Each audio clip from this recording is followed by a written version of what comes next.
به نام خداوند جان و خیرت. درود گرم و جوشانی ما را بپذیرید، همزبانان همزمان دور و نزدیک، هواداران کلام ناب فارسی دری تاجیکی. شاهنامه وطن است، وطنی بیمرگی. تعبیر استاد گلرخسار. اکنون آمدیم به گفتار 49 شاهنامه حکیم ابوالقاسم فردوسی، داستان پادشاهی دادن سام زال را. پس آنگه سام از پی نور خویش، هنرهای شاهان بیاورد پیش. جهان دیدگان را ز کشور بخواند، سخنهای بایسته چند براند. چنین گفت با نامور بخردان، کی پاک و هوشیار دید موبدان. چنین است فرمان بیدار شاه، که لشکر همه راند باید براه. سوی گرگساران و مازندران، همه راند خواهم سپاهی گران. بماند به نزد شما این پسر، که همتای جان است و خونی جگر. بگاه جوانی و کنداوری، یکی بیهوده ساختم داوری. پسر داد یزدان بینداختم، ز بیدانشی ارج نشناختم. گرانمایه سیمرغ برداشتش، جهان آفرین خوار نگذاشتش. مرا خوار بود مرغ را ارجمند، بپرورده تا شد چو سروی بلند. چو هنگام بخشایش آمد فراز، جهاندار یزدان به ما داد باز. بدانید کین یادگاری من است، به نزد شما زینهاری من است. شما را سپردم به آموختن، روانش از هنرها برافروختن. گرامیش دارید و پندش دهید، همان راهی بلندش دهید. که من رفت خواهم به فرمان شاه، سوی دشمنان با سران سپاه.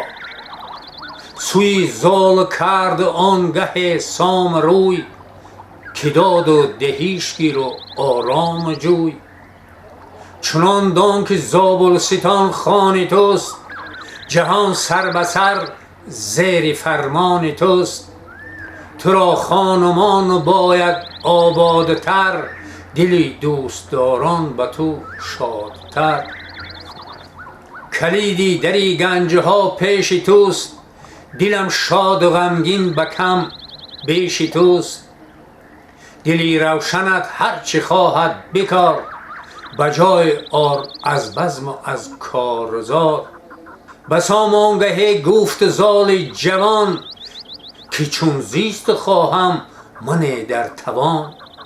کسی با گنه گر ز مادر بزاد، من آنم سزد گر بنالم بداد. جدا بیشتر زین کجا داشتی، مدارم که آمد گهی آشتی. گهی زیر چنگال مرغ اندرون، چمیدن به خاک و مزیدن به خون. کنامم نشست آمد و مرغ یار، بدانگه که بودم ز مرغان شمار. کنون دور گشتم ز پروردگار، چنین پروراند مرا روزگار. ز گل بهر من جز از خار نیست، بدین با جهاندار پیکار نیست. بدو گفت پرداختن دل سزاست، بپرداز و برگوی هرچت هواست. ستاره شمر مرد اخترگرای، چنین زد تو را ز اختری نیک رای. که اندر تو را باشد آرامگاه، همه در سپاه و همه در کلاه. گذر نیست از حکم گردان سپهر، همه در ببایدت گسترد و مهر. کنون گرد خویش اندر آور گروه، سواران جنگی و کیناوران. بیاموز و بشنو ز هر دانشه، بیابی ز هر دانش رامیشه. ز خورد و ز بخشش میاسای هیچ، همه دانش و داد دادن بسیج. بگفت این و برخاست آوان و کس، زمین آهنین شد هوا آبنوس. خروشیدنی زنگ و هندی درای برآمد ز ده حیز پرده سرای. سپهبد سوی جنگ بنهاد روی ابا لشکر ساخته جنگجوی. بشد زال و با او 2 منزل براه بدان تا پدر چون گذارد سپاه. دیگر با خردمند مردم نشین که نادان نباشد بر آیین و دین. که دانا تو را دشمنی جان بود به از دوست مرد که نادان بود. پدر زال را تنگ در بر گرفت شگفتی خروشیدن اندر گرفت. همه زال را دیده در خون نشاند بر رخ بر همه خون دل برفشاند.